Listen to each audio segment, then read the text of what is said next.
Bismillahirrahmanirrahim. Tafsir surah Al-Baqarah ayat 183. Kita baca dulu Bismillahirrahmanirrahim. Ya ayyuhalladzina amanu kutiba alaikumussyam kama kutiba alal ladzina min qablikum la'allakum tattaqun. Ya ayyuhalladzina amanu kutiba ay furidah. Ya ayyuhalladzina amanu, wahai orang-orang yang beriman. Ya, terima kasih. Harfun nida, panggilan alladzina kepada siapapun. Orangnya, manusianya, amanu yang telah beriman. Tentu kepada Allah Subhanahu wa ta'ala.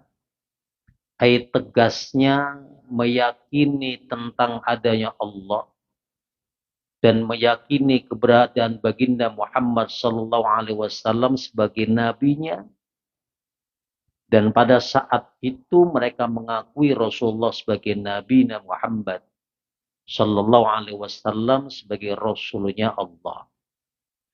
Kutiba telah difardukan, telah datang kepada ai amanu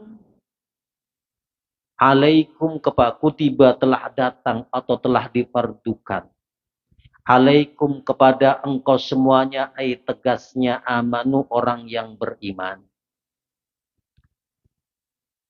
Untuk apa asyamu? Untuk berpuasa. Kama kutiba sebagaimana ma'ai tegasnya puasa, kutiba yang diberikan atau diwajibkan atau dilaksanakan alal ladzina kepada mereka min qablikum dari sebelum engkau wahai amanu, sebagai orang-orang yang beriman, la'allakum tattaqun, agar engkau menjadi orang-orang yang bertakwa. Ayat ini adalah ayat yang populer. Panjenengan semua pasti hafal. Ya, setiap awal masuk bulan Ramadan, ini dalil yang paling utama sering disebutkan oleh para dai dan para kiai atau ustadz ketika berceramah di awal bulan suci Ramadan. Ayat ini, ayat 183 ini adalah merupakan ayat permulaan diwajibkannya puasa Ramadan. Puasa Ramadan.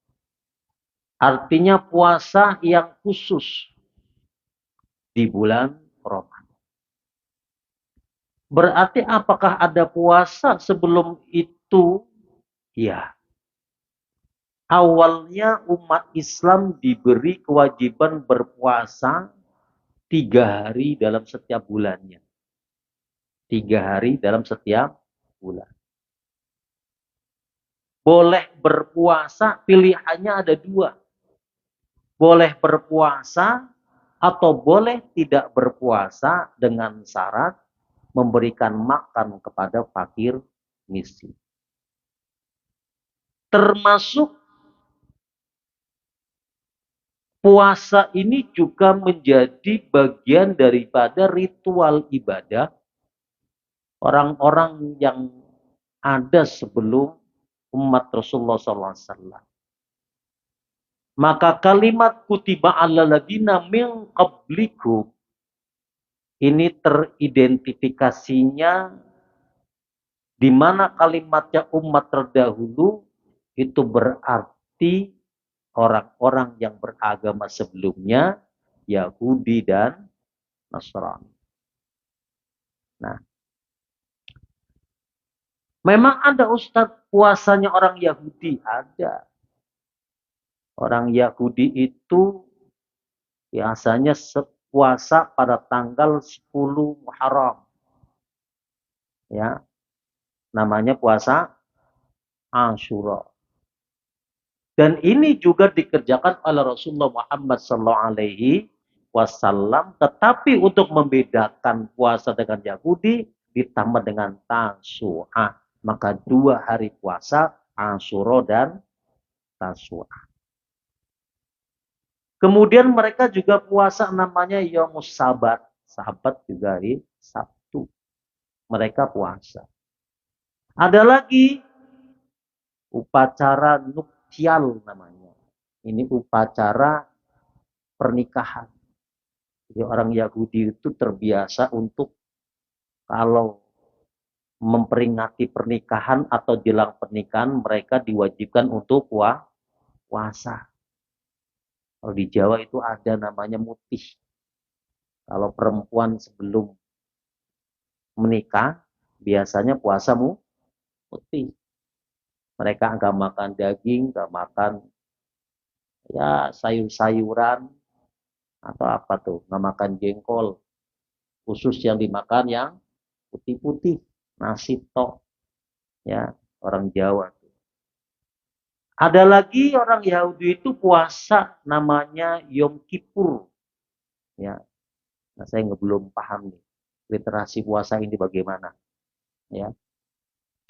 Nah, di agama Yahudi sebenarnya jenis puasanya banyak, termasuk memperingati ratapan, memperingati Nabi Musa alaihissalam ketika dikejar-kejar oleh Fir'aun, itu mereka juga berpuasa.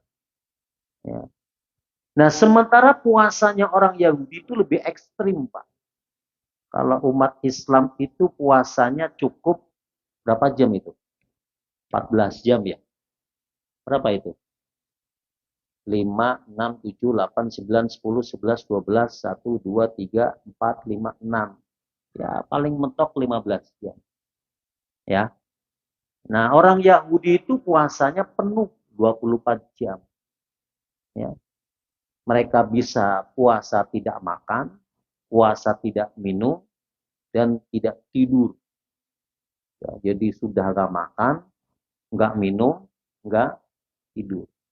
Masih ingat itu kisah sebulan yang lalu, 2 bulan yang lalu tentang Syekh Barsiso, umatnya Nabi Musa. Itu kan orang Yahudi. Itu kalau murid-muridnya mereka itu kalau puasa itu bisa berbulan-bulan. Nggak makan, nggak minum, nggak tidur, tirakat. Jadi ketika kemudian datang iblis, setan menyamar menjadi syekh, tapi syekhnya syekh setan, Pak.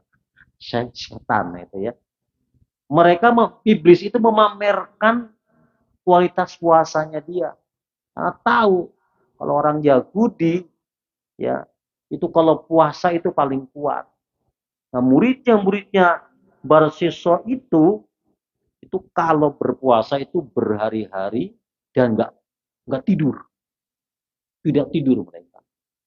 Nah, ini iblis yang nyamar menjadi seorang syekh itu datang dengan kualitas puasa yang luar biasa. Siang malam nggak makan, nggak minum, plus nggak kawin, nggak nikah. Nah, kalau sudah lihat orang kayak begini, kagumnya luar biasa, keren. Konon muridnya Barsiso itu bisa terbang, Pak. Bisa terbang. Bisa terbang, bisa ngambang di laut. Kagumnya luar biasa. Nah, memang sejarah membuktikan orang Yahudi itu puasanya luar biasa. Untuk apa sih mereka puasanya seperti itu hebatnya? Karena mereka tahu makhluk yang paling, umat yang paling ngeserin Tuhannya ya Yahudi. Umat yang paling ngeselin nabinya ya Yahudi. Nah, jalan untuk menembus supaya mereka tidak dapat murka dan marahnya Allah dengan siksaan, dengan azabnya Allah, mereka lalui dengan berpuasa. Jadi tujuan mereka puasa habis-habisan itu meredakan amarah Allah menurut mereka. Tuh. Itu orang Yahudi. Apalagi mengharap datangnya ilham. Orang Yahudi itu paling senang itu mendapatkan satu, bahasa merekanya ilham. Atau kalau bahasa kitanya itu pembuktian dari apa yang dijanjikan oleh para nabi-nabi mereka secara real. Pingin keluar air dari tanah secara langsung di padang pasir yang tandus, pingin datang kemudian maidah makanan yang banyak dengan sekejap. Nah, itu mereka senang begitu. Ya, zaman sekarang juga banyak ada orang yang tirakatnya luar biasa, pingin dapat sesuatu yang real langsung. Tiba-tiba kertas jadi duit. Ada nggak kira-kira begitu? Ya, tiba-tiba kertas jadi duit. Datang ke Mbah Anu dikasih koper isinya kertas, jangan dibuka ya. Bapak wirid ini aja puasa tirakat siang dan malam, nanti hari ke-30 buka tuh kopernya. Ya. Tapi si dukun kagak ngomong kalau koper itu bakal jadi duit. Pokoknya suruh dibuka. Pas 30 hari dibuka ternyata tetap kertas. Nggak salah itu mbah dukunnya, kitanya aja yang belum on. 30 hari buka, ya suruh dibuka. Memang kan ada isinya, tapi bukan duit. 30 hari, ya dukunya udah terbang ke Korea Selatan, sono udah hilang. Ya. Nah, yang kayak gini-gini itu ngikutin gayanya Yahudi. Tirakat luar biasa, wirid luar biasa, dikir luar biasa, nggak makan minum, tapi untuk mendapatkan pembuktian langsung keajaiban di depan matanya dia. Apalagi tujuan mereka berpuasa menghadapi bahaya yang mengancam seperti wabah penyakit. Ya, zaman-zamannya mereka itu kaum Yahudi dari masa ke masa ya sering mendapatkan murka dari Allah. Dari mulai banjir, ditenggelamkan di laut, sampai kemudian dimasukkan ke dalam tanah, dibalikkan buminya, sampai kemudian muncul puting beliung. Dari masa ke masa, dari nabi ke nabi. Itu selalu ada musibah terus menerus. Nah, zaman dulu orang-orang Yahudi sering mendapatkan peristiwa itu. Nah, kalau sekarang ini Allah begitu sayang sama kita. Semurka apapun Allah tidak akan ditimpakan di muka bumi. Semarah apapun Allah sama kita tidak akan dimunculkan di muka bumi. Entar, nggak sekarang. Sekalian aja ntar di akhirat nanti. Kalau toh ada gempa bumi, kalau toh ada tsunami, itu bentuknya masih ujian. Mana buktinya masih ujian? Buktinya satu masih menyisakan orang hidup di situ. Yang kedua pembuktiannya yang meninggal tidak semuanya orang-orang yang kafir. Orang yang beriman, orang yang di pesantren, orang yang sedang sholat, itu juga masih kena musibah tsunami itu. Ya, makanya jangan sekonyong ngomongan ini murkanya Allah. Allah marah sama bangsa anu, sama daerah anu, makanya ada tsunami. Ya, karena kematian oleh karena musibah itu bagian cara Allah untuk mengurangi dosanya dan memberhentikan kemaksiatannya, dan di saat kematian itu datang boleh jadi orang itu sedang beristighfar kepada Allah Subhanahu wa taala. Orang tiap hari di pub, di diskotik, di puncak sana, tiba-tiba gempa bumi. Kita nggak pernah tahu. Sepersekian detik, sepersekian menit, seorang wanita yang ada di pub itu, yang tiap hari menghibur laki-laki, sepersekian detik dia beristighfar sama Allah, kemudian dia mengatakan, saya begini karena untuk anak saya, biar anak saya sekolah. Ternyata anaknya pesantren. Dalam detik yang sama, dalam guncangan tsunami itu, guncangan gempa bumi itu, ternyata dia beristighfar minta ampun sama Allah. Tahukah kita? Boleh jadi di saat genting seperti itu, Allah ampuni dosa-dosanya. Kita nggak pernah tahu. Saya teringat peristiwa ada seorang anak itu hobinya klepto, Pak Dekat. Hobinya nyolong, ngambil duit di pesantren. Perempuan. Karena hobinya klepto, nyolong-nyolong itu ngambil barang. Saya nggak ngomong nyolong ya, ngambil barang, disimpan di lemarinya, ngambil barang di lemarinya, setelah bosan ditaruh di atas lemari. Terus begitu. Nggak dipakai sama dia, yang penting dia ambil barang. Saya telusuri, karena saya dimintai pertolongannya, saya telusuri ternyata emaknya adalah seorang wanita malam yang ada di dulu Ramatungga. Karena saya penasaran, saya telusuri, saya ke sana, saya bertemu dengan emaknya. Emaknya ceritanya hebat. Ya, Ustadz, saya seperti ini itu karena saya nggak punya pekerjaan. Ya, walaupun tidak harus dibenarkan ini ucapan dia. Tetapi poin yang bisa saya ambil adalah seburuk apapun ini ibu, pekerjaan apapun dia punya pekerjaan yang tidak baik, dia masih berpikir nuraninya sebagai seorang ibu, ingin anaknya tidak ikut seperti ibunya, dan dia pesantrenkan anak-anak. Nah, ini kan berarti apa? Jalur hidayah sebenarnya sudah ada. Tinggal waktunya saja. Nah, kita yang hari ini rajin ke masjid, yang rajin sholat, ya tidak harus percaya diri, pede-pede amat. Justru kadang-kadang setan yang paling gede itu yang menyerang orang yang memang rajin ibadah. Mana sombongnya itu yang kadang-kadang repot kita atasi. Ustadz ini ya, pinter mah iya, banyak ilmu iya, rajin ibadahnya iya, tapi ngatasin sombong itu yang susahnya luar biasa. Ya, tapi bagi mereka-mereka yang hari ini barangkali belum rajin di masjid, dalam kondisi mungkin masih berdekatan dan bersahabat dengan kemaksiatan, apa yang mereka sombongkan? Tidak ada yang mereka sombongkan. Maka saat dia berbuat baik, walaupun sedikit saja, keikhlasannya luar biasa. Tiba-tiba ini orang mau sholat. Tiba-tiba ini ibu mau masuk sholat. Luar biasa. Dia begitu menghargai waktunya untuk sholat. Susuk dia, nangis dia. Kenapa? Ya Allah, ternyata nikmat banget saya sholat. Ya, kenapa? Oh, enak banget saya sholat. Nangis ini. Ya, Alhamdulillah hari ini sang anaknya sudah dewasa, sang ibunya sudah tua renta, umur sekolah di sekitar 70-an. Luar biasa, Pak. Rajin ibadahnya. Sudah keluar dari dunia malamnya, ikut anaknya. Yang anaknya hari ini alhamdulillah sukses. Emaknya digendong terus sama anaknya.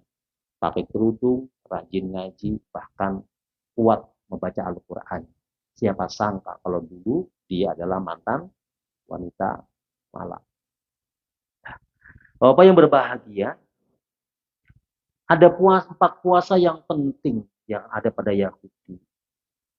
Nah, tadi kan dia berpuasa karena mencegah dari amarah dan murkanya Allah. Karena mereka memang banyak peristiwa. Di antaranya adalah Yerusalem ketika dulu dikepung. Ya. Nah, makanya hobi ngepung-ngepung itu memang dari dulu.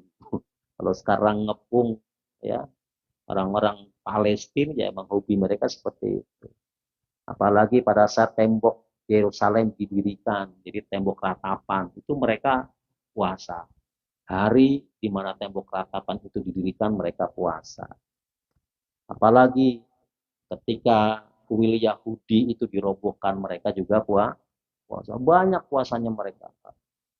Yang kedua, min qablikum, sebelum mereka, termasuk juga orang Nasrani. Orang Nasrani juga punya kebiasaan berpuasa. Nah, cuman kebiasaan puasanya orang Nasrani ini tiba-tiba dihilangkan oleh siapa? Paus, penguasa Roma, Paus Galasius tahun 496 Masehi itu melarang umat Kristen membaca Barnaba. Kitab Injil Sementara perintah puasanya orang Nasrani, orang Kristen itu ada di kitab itu. Ada di kitab Barnaba.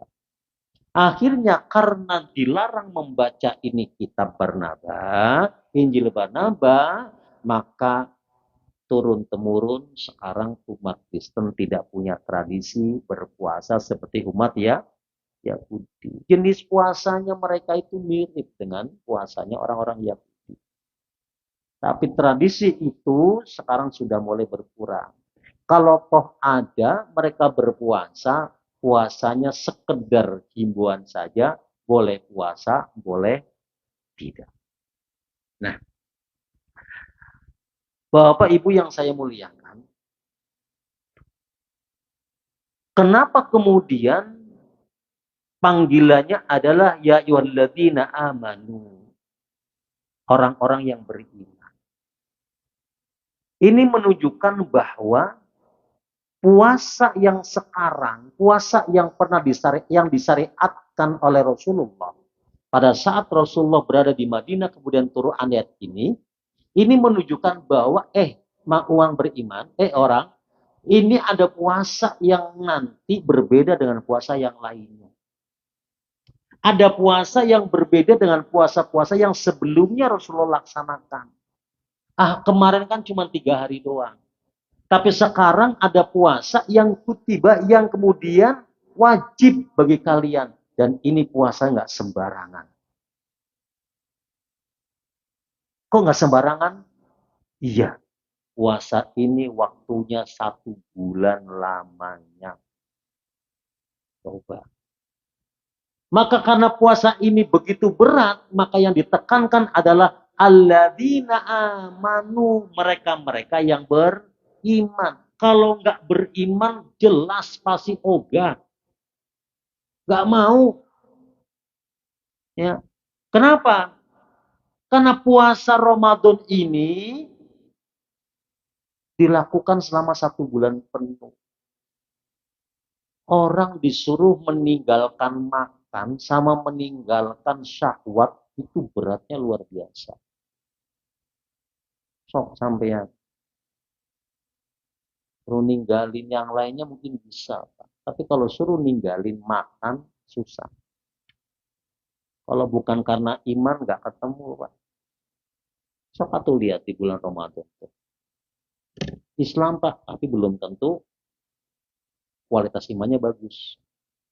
Maka keluar dari sahur, keluar dari rumah, udut. Capek sedikit, melepus di belakang. Nggak kuat saya. Kenapa, Pak? Capek, saya kerja. Saya kuli bangunan. Saya ngojek. Aduh, capek luar biasa. Iman, Pak. Ketebalan dan kualitas iman itu memberikan pengaruh orang itu puasa. Maka kata Rasul, kamin. So'ib. Berapa banyak orang yang berpuasa. Tapi laisal jaza lal juwal atos. Tidak menjadi sebuah kualitas puasanya, tetapi yang dia dapatkan adalah lapar dan haus. Ada orang ngaku beragama Islam, imannya problem, dia nggak puasa. Ada orang yang kemudian berpuasa, beriman kepada Allah, tetapi tingkat kualitas imannya problem, pasti puasanya problem. So, puasa maka tetap puasa, Pak. Sholat duhurnya ketinggalan. Tidur aja sepanjang jalan. Banyak waktu merem. Emang kenapa tidur? Puasa. Duhur ketinggalan, asar ketinggalan, giliran jelang buka puasa, paling rajin, muterin motor. Keliling. Namanya ngabuburit, takjil, segala makanan apa aja dijual. Ngormatin bulan puasanya mah hebat. Saking ngormatinya jualan di pinggir jalan. Buat apa? Buat nyediain orang yang puasa. Jualan. Ya, maghrib kagak, taraweh kagak. Nah, ini kan banyak terjadi. Kemudian kenapa disebut dengan aman? Yang pertama karena puasa itu sesuatu yang berat bagi orang-orang yang akan menjalankan. Maka garansinya you harus iman. You harus tahu tingkat kualitas imanmu. Itu yang pertama. Yang kedua, kenapa disebut dengan amanu? Karena ini adalah awal mulanya syariat puasa yang wajib, yang jumlahnya 30, yang beda dengan puasa yang lainnya, dan ini khusus dibebankan kepada orang yang beriman, alias orang Islam. Dalam rangka apa? Membedakan nih dengan puasa-puasa yang lainnya. Kita kan banyak nih puasa. Puasa untuk diet. Gak makan gak? Gak makan doang dah. Puasanya orang tirakat. Ada gak? Ada. Puasanya orang ingin punya hajat. Ada nggak? Ada. Puasanya orang yang di wilayah Jawa itu karena memelihara kesaktiannya, memelihara linuihnya pada dirinya sendiri. Ada nggak? Ada. Puasa untuk muasain pusaka-pusaka yang dia punya. Belum lagi puasa untuk tidak melakukan A, tidak melakukan B, tidak makan A. Makan yang lainnya, tapi puasa tidak makan daging. Ada nggak? Ada. Ya. Puasa untuk hanya makan kembang saja. Ada. Makanya puasa ini eh, itu dari bahasa Sanskerta kalau nggak salah. Bukan saum ya. Kalau saum itu namanya imsak. Puasa itu bahasa Sanskerta namanya upawasa. Nah, ya, upawasa. Ya, itu bahasa Sanskerta. Ya, eh, mengasingkan dan mengosongkan diri dari unsur-unsur yang memang hari itu dia cegah. Kenapa kemudian disebut dengan amanus? Sekali lagi karena ini adalah syariat pertama yang khusus buat orang Islam. Yang lainnya kalau toh puasa nggak sah. Emang ada Ustadz, orang lain puasa Ramadan ada di kampung saya, di Tegal. Itu yang puasa itu bukan orang Islam saja, Pak. Tetangga-tetangga saya, orang-orang ya, orang-orang keturunan, itu mereka puasa. Agak banyak Kristen, ada yang Konghucu macam-macam. Kalau ditanya kenapa puasa? Loh yo, biar kerasa enggak tadi. Biar kerasa Ramadan. Jawabannya sederhana, biar kerasa Ramadan. Ya. Terus ya biar nanti lebaran bareng. Ya. Apakah itu puasa Ramadan? Ritualnya sama, ngosongin perutnya sama, mungkin mereka sahur. Tapi kalau tidak beriman kepada Allah, tidak beragama Islam, tentu tidak dikatakan puasa Ramadan. Nah, jadi yang pertama adalah menandakan bahwa ini syariat utama. Yang kedua, ini puasa berat, maka harus dilakukan oleh orang yang beriman. Yang ketiga, kenapa kutiba alladzina amanu? Karena puasa ini menjadi syarat, menjadi syariat, menjadi apa namanya ya, wasilah untuk meningkatkan takwa. Maka nanti di ujung kalimatnya adalah la'allakum tattaqun. So, sampean kalau habis puasa Ramadan, waktu puasa Ramadan, kira-kira sedekahnya lebih nikmat dibandingkan dengan di luar Ramadan nggak kira-kira? Lebih nikmat kan? Mau lebaran, puasa, pulang kampung, apa yang sampean lakukan? Ngumpulin makanan, ngumpulin pakaian, ngumpulin duit, walaupun recehan. Pulang kampung ke Tegal, ke Brebes, ke Pangalongan, ke Malang. Ngapain? Bagi-bagi duit. Karena imannya naik, takwanya naik, orang yang ngasih di bulan Syawal itu lebih nikmat dibandingkan dengan yang diterima. Kayaknya ngasih itu seneng banget. Mak, ini mah buat emak. Ini buat kamu, buat emak. Belum selesai. Istri kita kan disuruh apa? Bikin kue, Pak. Bikin makanan. Untuk apa? Pacetan. Apa bahasa Jawanya? Pasti pacetan itu. Orang disuruh masuk. Dulu di luar Ramadan, itu orang suruh makan, Pak. Bebas. Bikin ketupat yang banyak bagiin, coba. Itu kan duit semua, Pak. Kenapa kita sih mau ngasih, kita mau bersedekah, kok nikmat banget ngasih ke tetangga, ke saudara.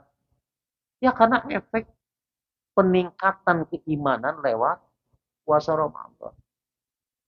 Coba di luar Ramadan kalau dikunjungin orang kan kita masih mikir, tar aja deh ya, besok aja deh, boleh kerja. Apa lagi tidur. Tapi Ramadan yang datang tamunya banyak banget, sabrak-abrek. Diterima sama kita, malah seneng. Makasih mal lahir batin ya, mal lahir batin ya. Diterima semuanya Pak. Ajak duduk, ajak makan ketupat. Belum cukup segitu. Kita keliling Pak. So, hari apa yang kita mau untuk keliling ke rumah saudara kita, kakak kita, adik kita, paman kita, ponakan kita, kakek kita, emak, bapak kita. Kecuali 2 bulan Syawal. Mau gitu loh, capek-capek kita keliling sana kemari. Nggak cukup keliling, bawa gula apa namanya, gula teh. Kalau di Jawa tuh gula teh. Bawa teng-tengan. Duduk sini belum selesai seharian Pak, dari pagi sampai sore, sampai besok keliling yang jauh-jauh didatengin sama kita. Coba semangat silaturahminya luar biasa itu bulan Syawal. Kenapa? Amanunya itu, Ramadannya itu yang luar biasa. Ya. Kita kalau mau nemuin tetangga saudara di luar Ramadan kan susahnya luar biasa. Bukan karena kerja Pak, segen. Kita juga segen. Yang lebih hebat lagi, efek dari puasa khusus yang dibebankan kepada orang Islam 3 bulan lamanya, 1 bulan lamanya, dan tidak ada puasa yang seperti ini kecuali umat Islam. Kita menjadi orang-orang yang pemaaf dan mau minta maaf. Makanya kalau kita musuhan dengan tetangga, Pak, cepet Pak samperin di bulan Syawal. Kalau kita nggak aku dengan kakak adik, cepet samperin tuh di bulan Syawal. Mumpung imannya lagi naik, efek vibrasi dari Ramadan. Termasuk orang yang nagih utang kita mulu, datengin Pak. Kali aja dilunasi. Ya, kali aja dilunasi. Nah, kama kita ladina min qablikum, dari sebelum engkau. Tadi amanu, dan ternyata ada puasa yang diberikan kepada orang-orang sebelum kita. Kenapa min qablikum? Ya. Imam Alusi menjelaskan bahwa menyebut kalimat min qablikum atau umat terdahulu pada ayat ini merupakan penguat hukum, ya, sebagai motivasi, sebagai penyejuk, sebagai pembagi hati kepada orang-orang yang dititahkan untuk berpuasa. Kalau kita hari ini mungkin biasa, Pak. Nah, tapi orang zaman Rasulullah di bulan Ramadan untuk puasa, sebulan ramanya, kita tahu Pak, Mekah itu panasnya luar biasa. Dan lebih panjang waktunya. Datang perintah puasa kepada umat Arab saat itu, maka Rasulullah perlu ngomong, min qablikum, hei umat Islam. Kalau sekarang memang kita udah biasa, kita tropis, adem, bisa tidur. Di sono orang baru saja dibombardir oleh orang-orang kafir Quraisy di Mekah, hijrah di kota Madinah, masih turun naik tingkat kualitas imannya, perjuangannya juga hebat, termasuk tempatnya itu panas luar biasa, tiba-tiba datang perintah puasa 30 hari. Bisa dibayangkan. Maka perlunya ayat ini menyebutkan kalimat min qablikum. Ini puasa juga pernah diberikan kepada orang-orang sebelum engkau. Jadi bukan kamu doang. Walaupun mungkin waktunya beda. Tuh Yahudi kalau puasa itu 24 jam. Kamu mah cuma 14-15 jam doang. Gak lama. Tuh orang Yahudi kalau puasa itu tidak makan, tidak minum, tidak hubungan badan dengan istri, dengan suami, plus tidak tidur. Kamu mah enteng. Min qablikum. Ya. perintah ini sulit, tetapi akan bersifat manis. Maka perjanjiannya adalah la'allakum tattaqun. Bisa jam berapa? 19, 18. La'allakum wa fihi ta'kidu lil hukmi. Ini adalah penguat tentang hukum wajibnya orang berpuasa. Wa targhibihi, dan memberikan kegembiraan. Ya. Wa tajib, dan kenikmatan diangkusi pada setiap orang-orang al-maqatibina, orang-orang yang dikasih beban puasa itu. Fihi dalam fa innal umuru syaqqah idza itu. Karena sesungguhnya perintah hal-hal yang payah itu akan bersifat menyeluruh, maka akan baik ringan. Jadi gini, orang kalau cuman dia doang yang disuruh, pasti akan ngomel. Masa suruh puasa. Ono kakakmu juga suruh puasa itu. Oh gitu ya. Yang berat menjadi terasa ringan karena merasa bersama-sama. Itu Pak. Ya. Nah, min qablikum, dari sebelum engkau.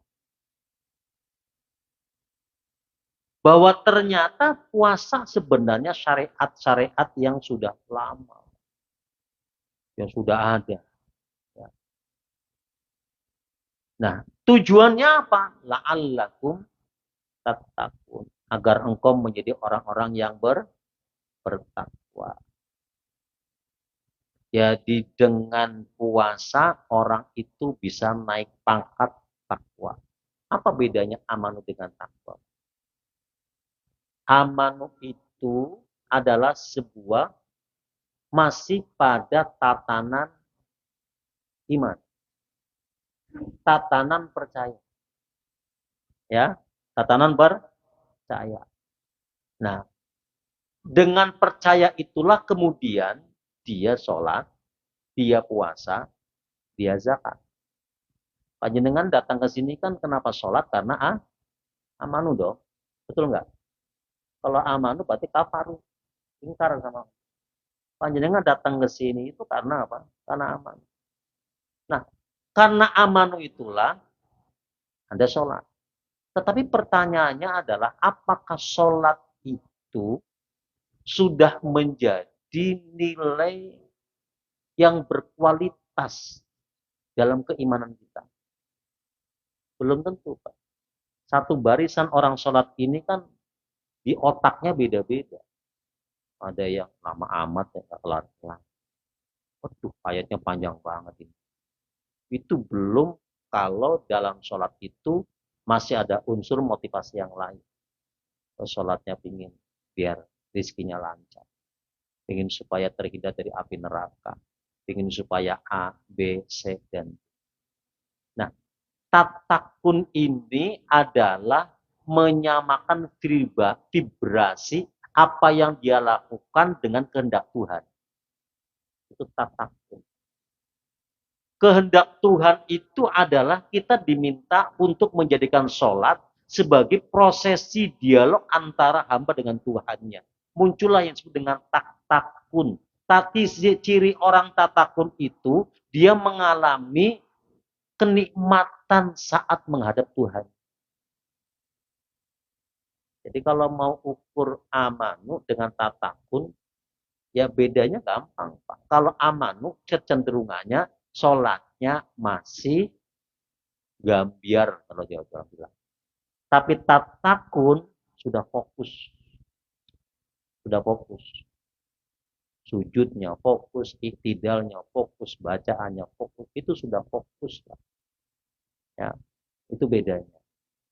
Nah, Bapak Ibu yang dirahmati oleh Allah Subhanahu wa taala, kita lengkapi. La'allakum tattaqun al-ma'asi fa innahu yaksiru syahwatal lati hiya mabda'uha. Takwa itu berarti kita terhindar dari maksiat karena sesungguhnya puasa itu adalah satu wasilah, satu prosesi untuk mengendalikan syahwat kita di dalam semangatnya syahwat mengejar kemaksiatan. Dengan puasa, maka puasa disebut dengan imsak, menjaga. Menjaga itu tidak kemudian ikhla'ul batni min tulu'il fajri ila ghurubis samsi. Itu cuma proses saja, ngosongin perut dari pagi sampai sore. Tetapi imsak yang sebenarnya adalah Anda tahan syahwatnya sampai kemudian syahwat itu mampu dikendalikan, mulut berucap dengan baik, mata memandang dengan santun, telinga mendengar dengan seperlunya saja, hati berkata sesuai dengan kondisi yang ada, dalam nilai kebaikannya, kaki melangkah untuk menuju kebaikan. Maksiat tidak muncul di otak dan pikiran kita. Jangankan berbuat maksiat, yang terbersih dalam otak kita untuk bermaksiat pun akan hilang. Karena apa? Umumnya syahwat itu akan berbuat maksiat kalau makan tidak dikendalikan.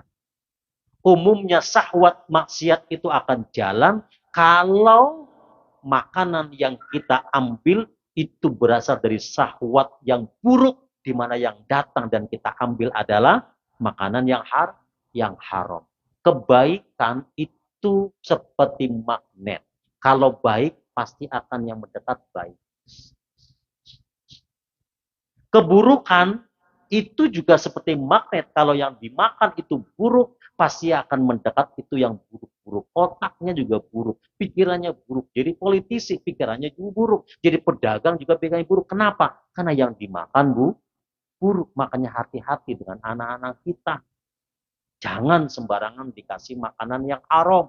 Maka pentingnya saum itu menjaga dan waspada terhadap makanan, termasuk makanan yang haram. Masih ingat cerita Barseso? Barseso itu tidak mampu digoda oleh apapun.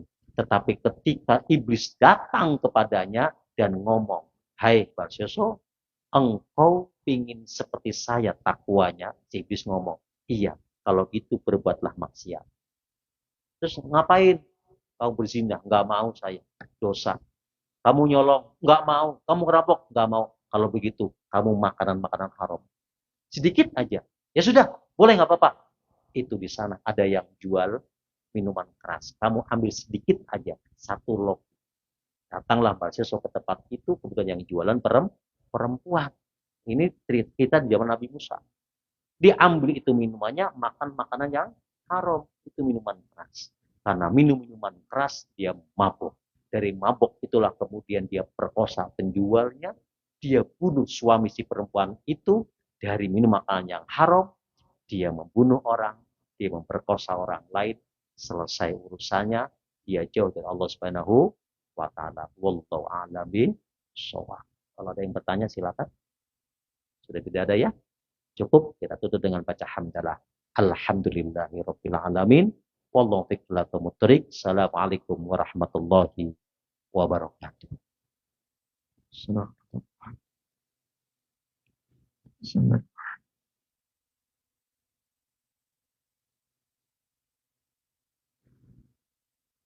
Allahu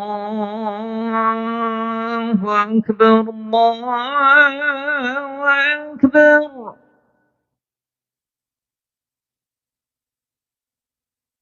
Allahu akbar, Allahu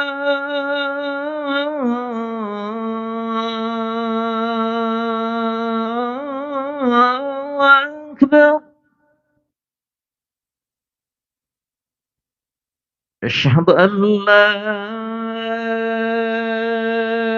إله إلا الله.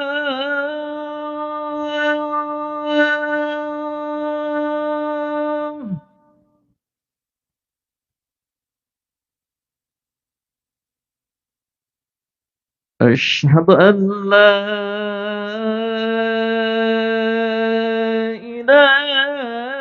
إله إلا الله.